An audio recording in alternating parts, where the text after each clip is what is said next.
unaba yam nuwaijere do oja umji oiba mingem leifam jik mereka boriba yamna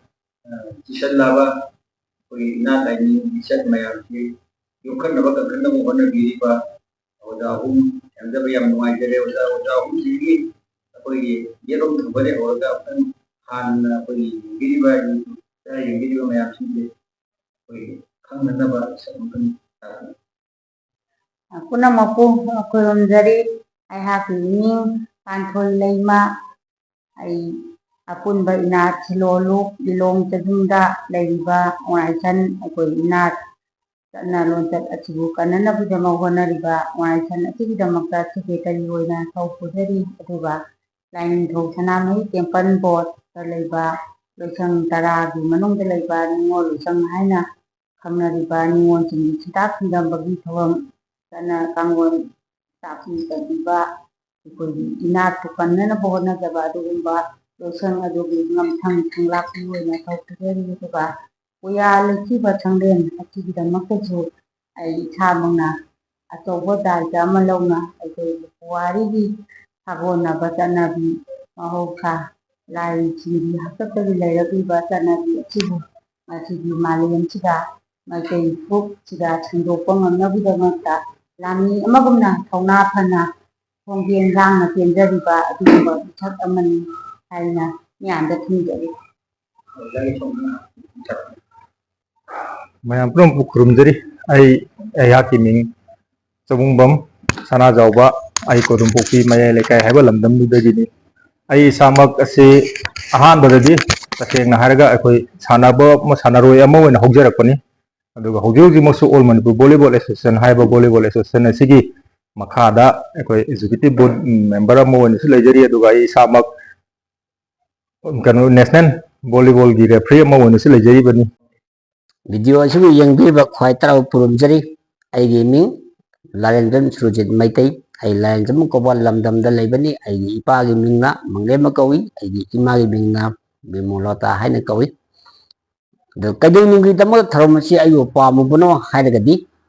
ayu pogo pantho sina puare asibu sulakwa matam du da lakai tara masa manga tara di he nuti gi lakpa matangi matungina ai paba si an matang uraduna puji chenjen luwe khamatam da lengwa taibang sne imo nangi babana suramba puari pausa di nangi kari mege lahu bolai bagi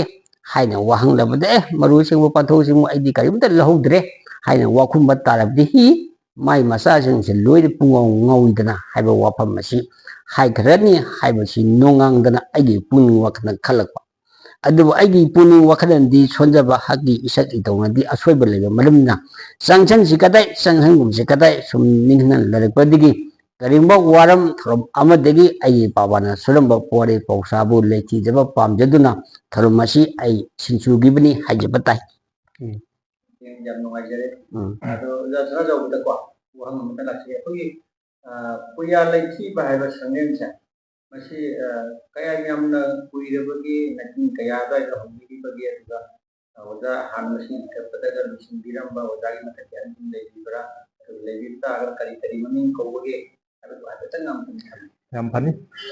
akhoi PUYA Neinaba sanglen haibasi aibu tamdiramba oja ming oina panjarabada ai oja Larendam Manglemba haina kobiramba oja asna maruina mahaki matamda linkhatirambani adubu hairiba PUYA Neinaba sanglen asida aikhoina neinajariba thinajariba PUYA asidi ojana takpiramba tambiramba gi matungina khoi PUYA Khamnung Engal Leishaba kauba kanglei asida leiriba PUYA taragani thogi Pukok oiriba adugumba PUYA adudagi manungdagi ayamba loinamak aikhoina neinajabani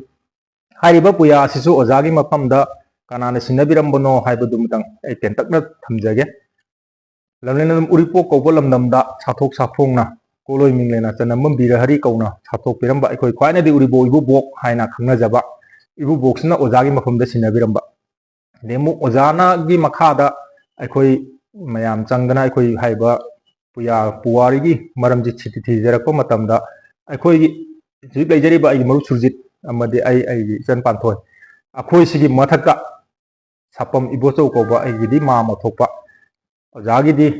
sebok ahan macha ahan haina haijaba tare amaga leijari akhoi gi thakta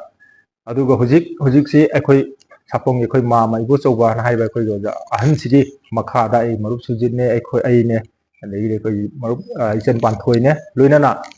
malom degi imanaba ama yauri adegi advocate oina leiba akhoi terap taga advocate oina leiba lemba ko marup masu yauri adumana akhoi mayam sina akhoi gi puyas ta hambiramba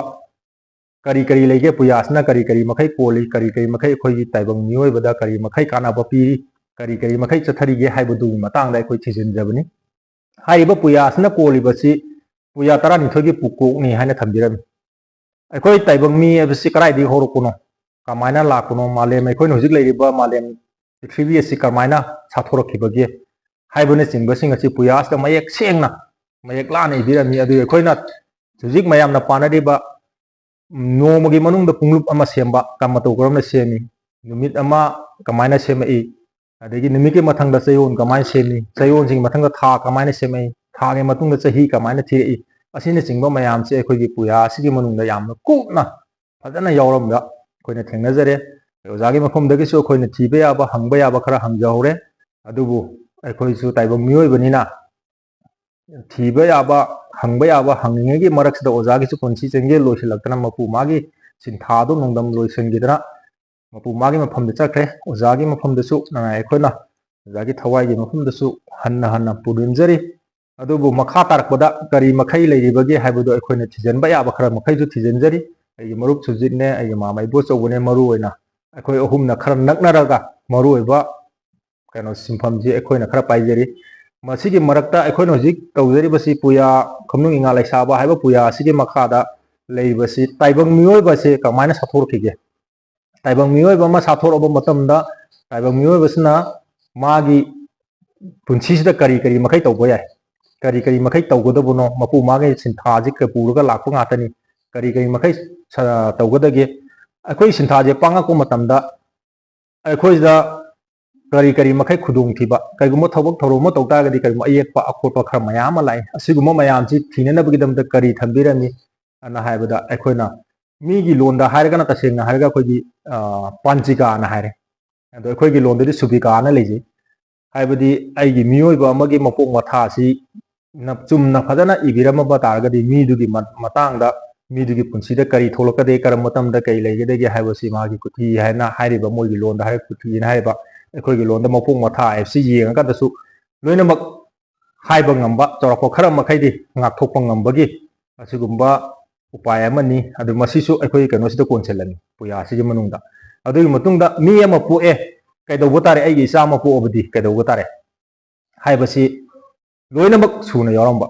adege mu aina hujik mamang ai gi ahan singna akhoi gi ojana su ngasai wari ligida haibi khiba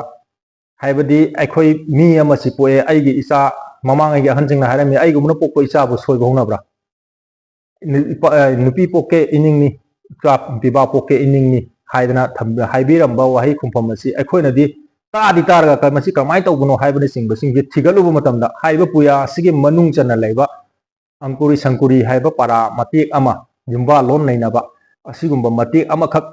tongana ama magi param ama tongana leigre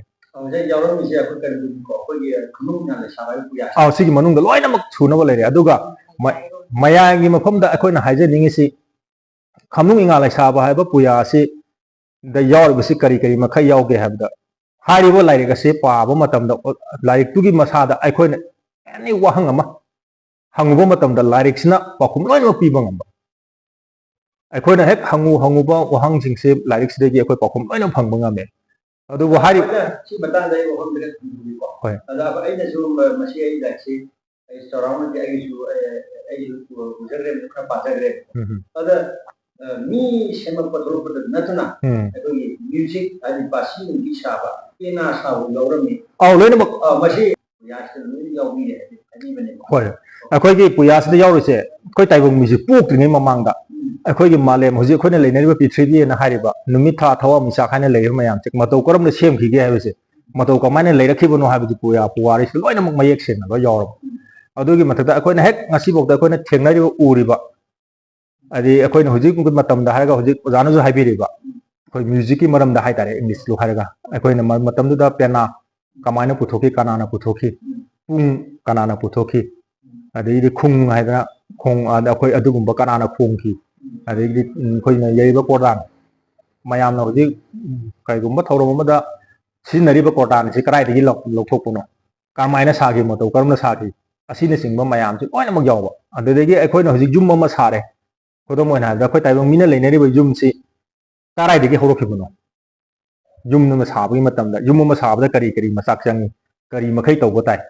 ꯍꯥꯏꯕꯅꯆꯤꯡꯕ ꯑꯁꯤꯒꯨꯝꯕ ꯑꯀꯨꯞꯄ ꯂꯣꯏꯅꯃꯛ ꯍꯦꯛ ꯑꯩꯅ ꯉꯁꯥꯏ ꯍꯥꯏꯖꯔꯤꯁꯦ ꯍꯧꯖꯤꯛꯀꯤ ꯍꯥꯏꯔꯤꯕ ꯄꯨꯋꯥꯔꯤ ꯑꯩꯈꯣꯏꯅ ꯅꯩꯅꯖꯔꯤꯕ ꯈꯝꯅꯨꯡ ꯏꯉꯥ ꯂꯩꯁꯥꯕ ꯍꯥꯏꯕ ꯄꯨꯋꯥꯔꯤ ꯑꯁꯤꯗ ꯑꯩꯈꯣꯏꯅ ꯇꯥꯏꯕꯪ ꯃꯤ ꯑꯃꯅ ꯗꯔꯀꯥꯔ ꯂꯩꯕ ꯍꯪꯉꯨꯕ ꯋꯥꯍꯪ ꯈꯨꯗꯤꯡꯃꯛꯀꯤ ꯄꯥꯎꯈꯨꯝ ꯐꯪꯕ ꯌꯥꯕ ꯑꯗꯨꯒꯨꯝꯕ